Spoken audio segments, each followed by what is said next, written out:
Dragonflight Season 3 is now live. It has happened. We made it. We survived Season 2. It's all over, and Season 3 is here. And I'm excited. I hope you are too.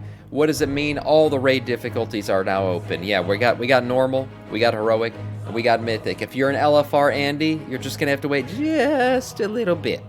Just a little bit more for the other wings to open. But you do get the first wing of Raid Finder, which includes the first 3 bosses. So get ready for that. November 21st, you'll get the next wing. 28th, and then December 12th, you will get the final wing and be able to do what you do best. And that's get a bunch of stacks of determination, of course, and kill the final boss. So there you go. Also, I would say, for a lot of tier sets this season, some of the best colorways are at freaking LFR. I don't know where Blizzard is determining their colorways, but for Death Knight, the red one is LFR. It looks freaking amazing. So I'm probably going to do LFR at least this time around for some transmog. Mythic Plus has begun. We got your Mythic Plus pool. We all know what they are at this point. If you don't know, they're right here on your screen. Pause your screen, take a look at me, and then take a look at the raids. And then take a look back at me. Here we go. PvP Season 3 has also begun. You can get your new Gladiator mount if you're a big bald player. And I didn't say bald. I said bald. Yeah, that's right. If you're a big bald player and you can do your Gladiator, get that shit, because that Slithering Drake looks freaking amazing. You could also get these 2 mounts.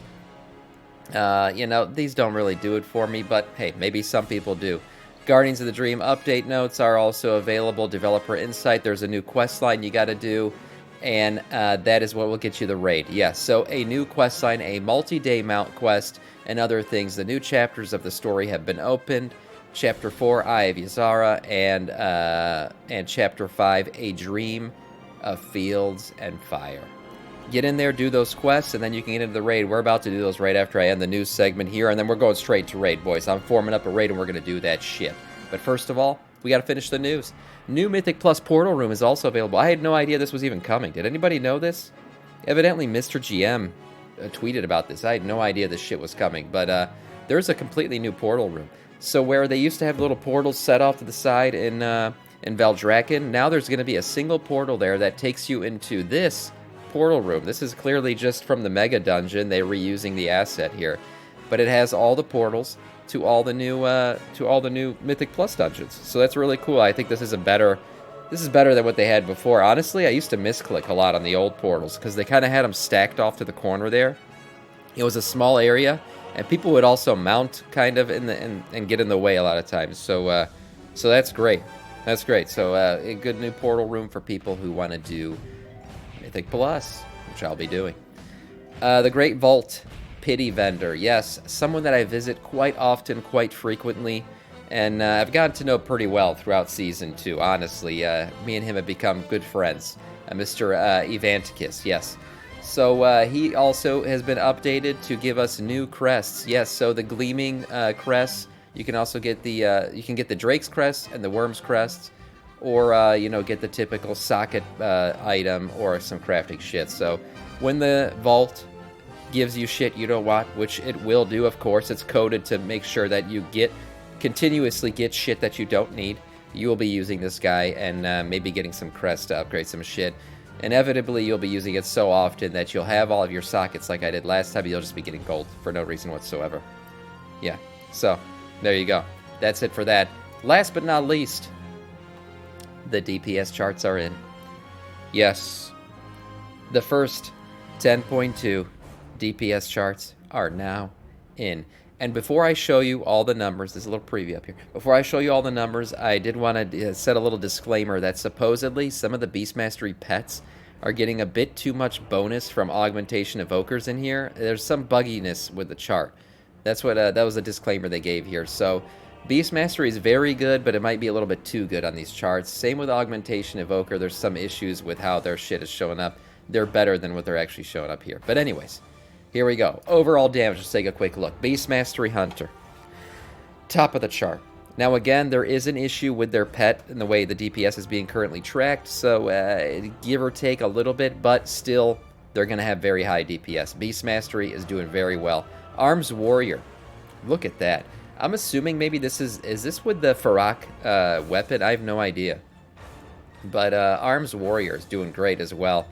Demonology Warlock. Of course, there's always a Warlock spec near the top. That's why being a Warlock is so great, because no matter what, one of your 3 specs is probably going to be in the top 3 of DPS.